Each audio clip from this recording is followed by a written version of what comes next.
Hi, my name is Amy Eagelton. This is my project for Dr. Shamburg's class, using integrated software across the curriculum. I read Where Good Ideas Come From, The Natural History of Innovation by Stephen Johnson. He explains in great detail, with concrete examples, 7 patterns of how ideas are born. The adjacent possible is when one thing leads to another, so to speak. One door leads to another door, like one idea leads to another idea. On page 40, Johnson explains, the trick is to figure out ways to explore the edges of possibility that surround you. We need to figure out how to maximize the interconnectedness of ideas. We can apply this to education in several ways. The adjacent possible is a natural way for students to construct their own knowledge. Exposure to real-life experiences, like field trips, will get them to open some doors of their own. Communicating and sharing with peers will open more possibilities for ideas. Students should be encouraged to constantly inquire about the world around them.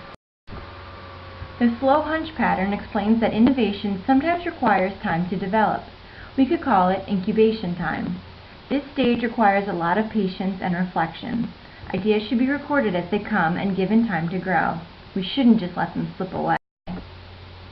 In education, the slow hunch stage should be fostered with things like project or brainstorming journals, lists of questions, digital recordings of group meetings, and researching and following up on all ideas, no matter how big or small. The next pattern of innovation is serendipity. According to Johnson on page 108, serendipity is an accidental connection that is meaningful to you. It completes a hunch you may have had, or it might help you realize an adjacent possibility. Serendipity happens when you are doing ordinary things and it comes seemingly out of nowhere. In education, serendipity should be taken advantage of. When serendipitous ideas come to students, they should record them somewhere, like a journal, sketchbook, or online in a blog. This is similar to adult professionals such as scientists and artists. Essential questions, big ideas, and open-ended questions may help to connect serendipitous ideas. Error is an important step in the journey to innovation. Even though it has a negative connotation, it is not something to be avoided. Johnson describes it on page 137 by writing, "Being right keeps you in place. Being wrong forces you to explore." We should fail, get over it, learn from it, and move on quickly. In the classroom, error should be an important step in the journey of learning. Students should be encouraged to keep and remember errors, such as drafts of essays and projects, or failed robots and simple machines. They need to track their own journey of learning, which inevitably includes failures. Exaptation is another pattern of innovation. Johnson describes it as repurposing an idea or invention that already exists.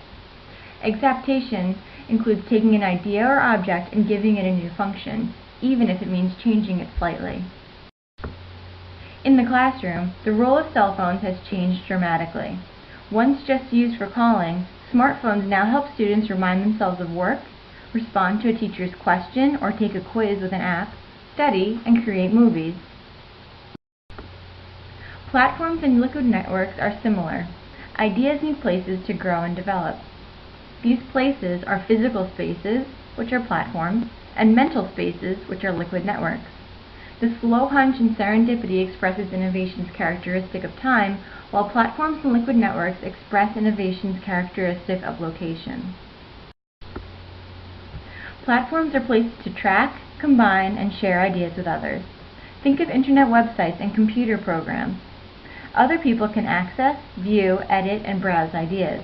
Innovation does not come from one person or one idea, it comes from multiple people and multiple ideas. In education, thinking should happen, quote-unquote, together, at places like the dinner table after school and at group tables in the classroom. Students should be encouraged to work as a team and to share ideas rather than hide them. They need platforms such as wikis to communicate and learn. Liquid networks are where the adjacent possible happens. Networks are made up of people and ideas and objects, and it can happen on any platform. It is a support system for one idea leading to another. In education, liquid networks include group work, tangible manipulatives, student presentations, and student-led activities. In younger grades, playtime and share time help students network and make connections on their own. A person or thing that can help learners associate their ideas with others is a liquid network.